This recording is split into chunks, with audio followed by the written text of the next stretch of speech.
平安，欢迎收听迦南之声，我是刘映莹牧师。10月20日，就是这个时刻，来复兴。以斯拉记6章13到15节。RPG 我们要祷告的经句记载在诗篇97篇8节。上主啊，因为你有公正的审判，西安的人民欣喜，犹大的诚意欢乐。就是这个时刻，感受到上帝的富裕。我们生命中两地之间最直接的距离，就是坚定信靠他。当我们的信心动摇，我们就在选择一条蜿蜒偏离的路径。我们最终还是会到达目的，但我们会失去宝贵的光阴跟精力。只要我们发现自己游荡偏离了信靠之路，就要仰望他，并呼唤耶稣，我信靠你。如此坚定的宣告会帮助我们回到正路上。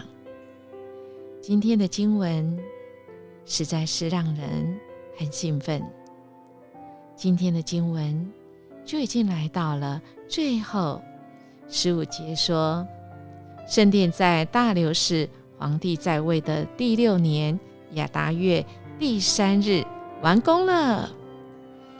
哇，经历这么多，完工了这3个字啊，真的是非常感谢。圣殿终于完工，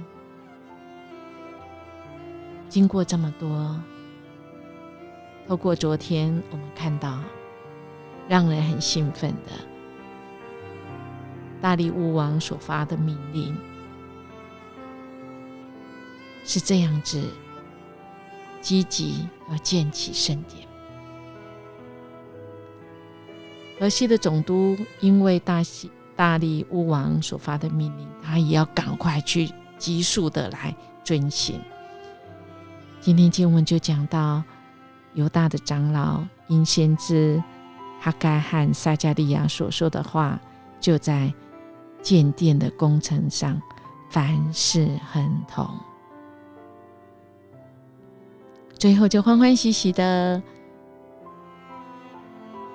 迎接圣殿的完成。心中有说不出来的这种兴奋跟感动。如果在15、16年前，我们若回想那时候被停工的时候，哎呀，真的是不敢想啊，是吗？怎么会知道受了这么多的阻碍之后，竟然能够完工啊！所以从这里我们其实再次神激励我们神有办法，神有办法。从昨天今天的经文我们就看到神他动工，他影响了那个最高的位置上的波斯王哇，这个是人没有办法做到。这个大利乌王竟然受到神的感动，影响了君王的心，激动激励古列王的心，去释放犹大，并且准许重建圣殿。照样的，神仍然能够感动大利乌王。这已经经过15、16年这样子继续的圣殿的工程了。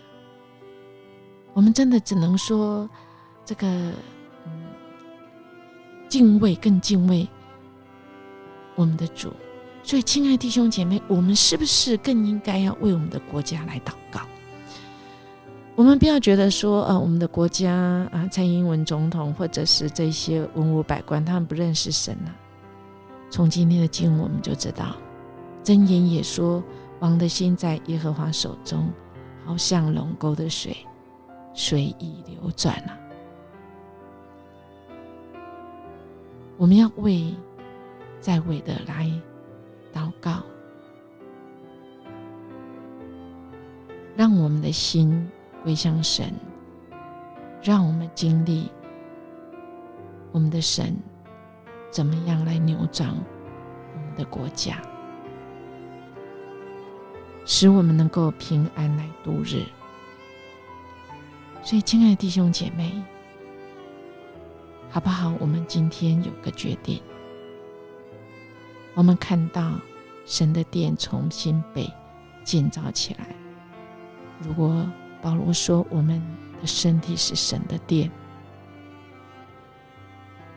我们的身体有没有需要被神重建的呢？重新建造的呢？我们有神的话语成为根基，在神没有难成的事。我们要恳求神赐下点燃复兴的生活，这也是我们迦南教会今年跟明年的主题。用真理话语为这片土地来祷告，也恳求神来更新，使我们能够回转归向神，恳求神赦免我们的罪孽，求主医治这块土地，医治眷顾这荒凉的土地。我们用神的话来更新这土地，更新我们的心，更新我们的教会。神的恩典江河活水永流不尽，让圣灵的风吹在这里，吹进我们的心。圣灵的风要更新那些已经破烂不堪，我们的生命可能有裂痕，有许多不属神的，好不好？让圣灵的风吹进来，吹走那些不属神，我们重新被神来建造，建造我们这个人，我们这个殿，迦南教会这个圣殿。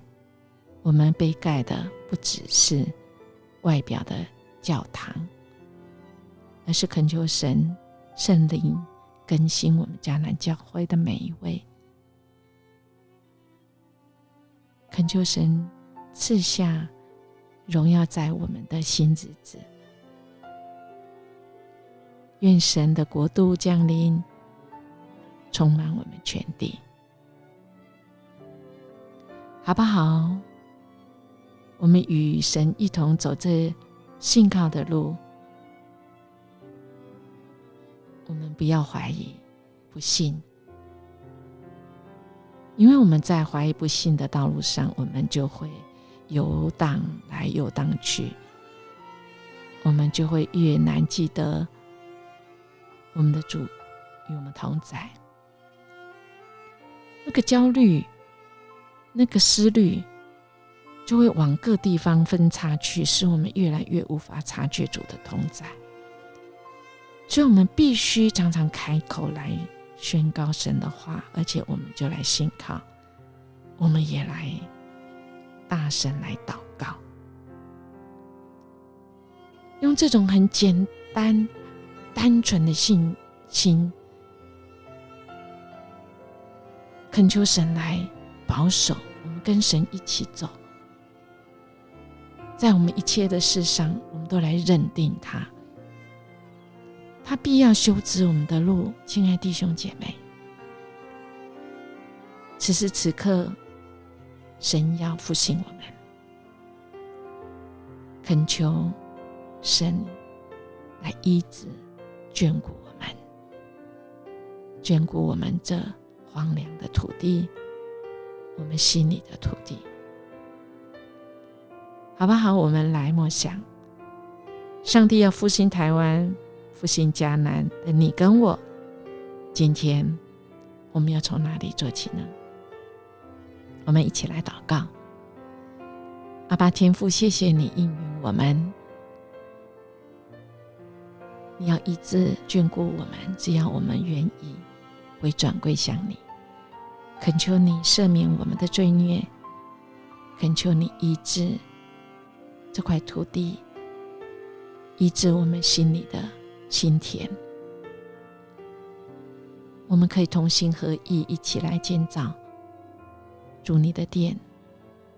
已经被毁坏的根基，我们恳求圣灵的火来焚烧，除去我们那些不属神的。恳求你赐下复兴的火，用你的话语坚固我们。谢谢你应允与我们一同走信靠的路。我们这样祈求祷告，奉主耶稣基督的名求，阿们。音乐牧师祝福您，我们与主一起走信靠的路，我们越走我们越起劲，我们越走越走对那对的路。我们下次见。